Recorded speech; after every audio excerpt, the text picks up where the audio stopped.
And next up at UFC Sacramento, we've got Jamall Emmers taking on Lerryan Douglas. Give me Douglas in this matchup. I do think this line's kind of got away from us. I do believe that Douglas is almost a 4-1 favorite. I would see him more as a -3, -250 favorite in this one, but I do think he gets this one done. He does fight out of that Cub Swanson gym, which is probably one of the gyms that I'm more high on. They've had a ton of success with rising prospects and guys coming into the UFC making a splash.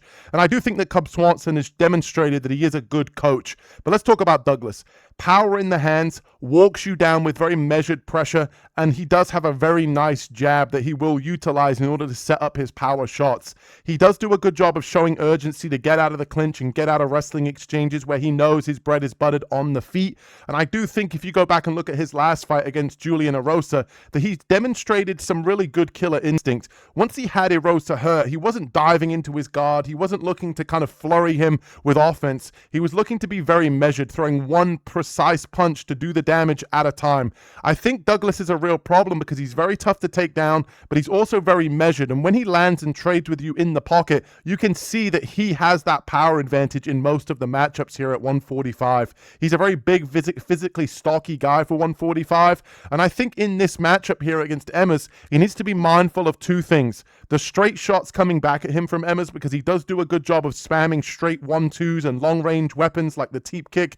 And those straight shots, when you're throwing hooks, are going to be the weapon that's going to find the mark first. And the second thing he needs to worry about is going to be the wrestling of Emmers. You saw in the Haider Emil performance in his last fight for Emmers that he did a good job of really mixing in takedowns to kind of break up the rhythm of the fight against Haider Emil, who we know has good forward pressure. And that's the case sometimes for Emmers, is that we've seen him get hit clean in the past from big, kind of strong, tough strikers that carry a lot of power. But the way he's able to deal with that pressure is mixing in some grappling and kind of wearing on them, breaking up that rhythm.